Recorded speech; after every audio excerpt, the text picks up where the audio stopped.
សូមជូនរឿងកុមារសប្បុរសថ្ងៃមួយព្រះអិនចង់សាកចិត្តមនុស្សលោកក៏ប្រែក្រឡាខ្លួនជាដូនចាស់ម្នាក់ដើរសុំទានដៃម្ខាងកាន់ឈើច្រត់និងដៃម្ខាងទៀតកាន់ផ្លែដូងទុំដើរកាន់ភូមិមួយដែលមានគ្រួសារគ្រប់លំដាប់ឋានៈរស់នៅដូនចាស់នោះមកដល់របងផ្ទះមួយឃើញបុរសម្នាក់កំពុងឈរនៅក្បែរមាត់ទ្វារគាត់បាននិយាយដោយពាក្យអង្វរថា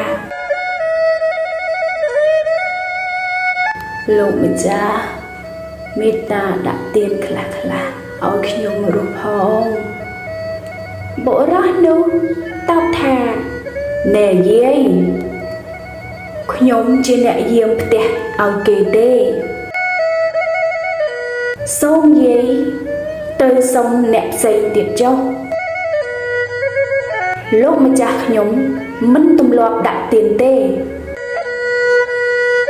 ដោយយាយអង្វរខ្លាំងពេកអ្នកយាមក៏ទៅជម្រាបចៅហ្វាយថាលោកម្ចាស់មានយាយម្នាក់មកសុំទានលោកម្ចាស់តបខ្លាំងថាណែវើយកុំមករំខានអញរវល់ខ្លាំងណាស់ដេញគាត់ចេញឲ្យឆ្ងាយទៅយាយចេញពីផ្ទះនោះហើយក៏គិតថាហេតុអ្វីក៏គេម្នាក់នេះចិត្តអាក្រក់ម្ល៉េះដូនចាស់បន្តដំណើរទៅមុខទៀតឃើញផ្ទះមួយធំល្មមគ្មានអ្នកយាមទេយាយដើរទៅដល់គោះទ្វារ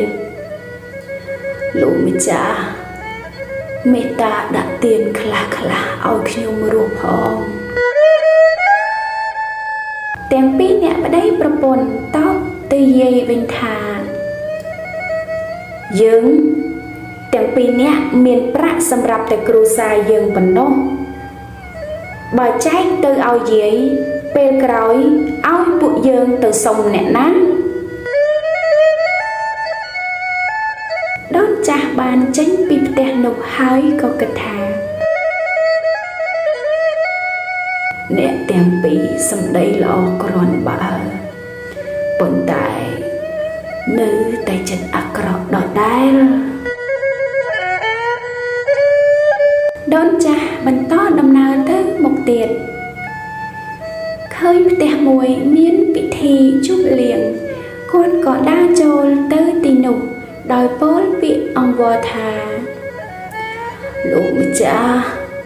មេត្តាដាក់ទានខ្លះឲ្យខ្ញុំរស់ផងមានអ្នកខ្លះធ្វើមិនលឺអ្នកខ្លះគេចមកចេញព្រោះគេកំពុងតែសប្បាយពេលនោះមានសំឡេងបុរសម្នាក់ស្រែកឡើងថាដេញចេញទៅវើយខូចបរិយាកាសអស់ហើយ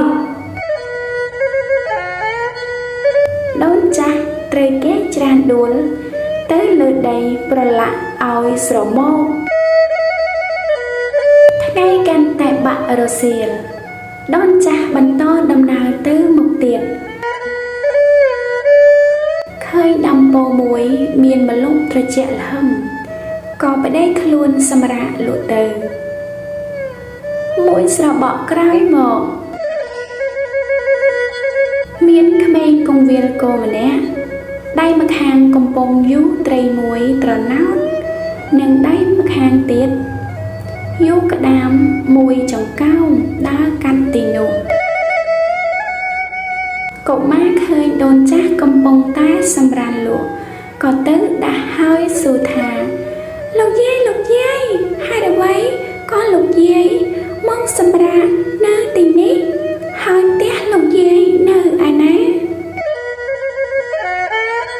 ដូនចាស់ភ្ញាក់ព្រឹត្តរហ័សតបថាយាយគ្មានផ្ទះទេជួយដាក់ទានឲ្យយាយរស់ផងក្មេងនោះតបទៅវិញថាកុំ សូមលោកយាយទៅសម្រាកនៅផ្ទះខ្ញុំសិនចុះដូនចាស់សប្បាយចិត្តណាស់ដូនចាស់សប្បាយចិត្តណាស់ស្ទុះងើបផ្លែតនិយាយយ៉ាងលឿនតោះពួកយើងទៅចុះចៅឈ្មោះអីដែរក្មេងប្រុសនោះឆ្លើយថាខ្ញុំឈ្មោះចောက်ខ្ញុំរស់នៅជាមួយម៉ែក្នុងកូនខ្ទមតូចនៅទីនោះចောက်បានដឹកគោហើយនាំលោកយាយទៅខ្ទមរបស់គេចောက်ទៅដួសទឹកមួយត្រឡោកពីក្នុងក្អមជូនយាយពិសាយាយបរិភោគទឹកហើយនិទានថាទឹកនេះត្រជាក់ហើយឆ្ងាញ់ណាស់តើចៅធ្វើយ៉ាងម៉េចចောက်ប្រាប់ថាខ្ញុំដងទឹកពីក្នុងស្រះមកដាក់ក្នុងក្អមរាល់ព្រឹកដើម្បីទុកឲ្យវាត្រជាក់សម្រាប់បងប្អូនធ្វើដំណើរនៅពេលពួកគាត់ស្រេកទឹកក្រោយមកចောက်បាននាំដូនចាស់ទៅជួបម្ដាយទាំង3នាក់បានទទួលទានបាយជាមួយនឹងត្រីអាំង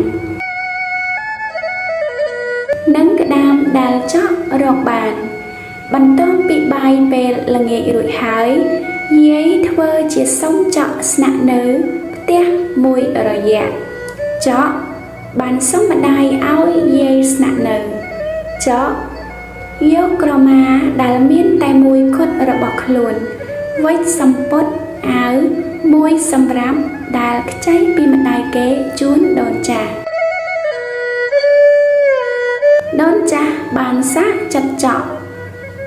មួយដងហើយមួយដងទៀតដោយសារតែការបរិច្ចាគអស់ពីចិត្តរបស់ចောက်ធ្វើឲ្យដូនចាស់រំភើបចិត្តជាខ្លាំងហើយគាត់និយាយទៅកាន់ចောက်ថាចៅប្រុសចៅល្អនឹងយាយណាស់ចៅជាក្មេងដែលប្រពៃជាងគេនៅក្នុងចំណោមមនុស្សដែលយាយបានជួប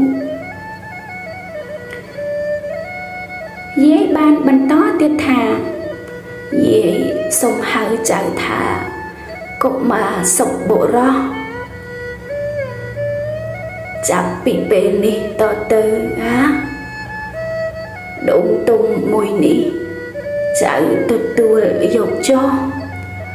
វាអាចធ្វើឲ្យចៅសម្រេចតាមបំណងល្អរបស់ចៅបានគ្រាន់តែនិយាយចប់រាងកាយរបស់ដូនចាស់នោះក៏បាត់ពីមុខចောက်ទៅតាំងពីពេលនោះមកចောက်ប្រាថ្នាអ្វីក៏បានដូចបំណងប្រាថ្នាហើយគេបានជួយមនុស្សជាច្រើនដោយមិនប្រកាន់ពណ៌សម្បុរឬឋានៈអ្វីឡើយចောက်ត្រូវគេគោរពរាប់អានរហូតដល់អ្នកទាំងឡាយហៅគេថាកុមារសបុរសតរៀងមកសេចក្តីសប្បុរសត្រូវតែចាប់ផ្ដើមពីផ្ទះទៅ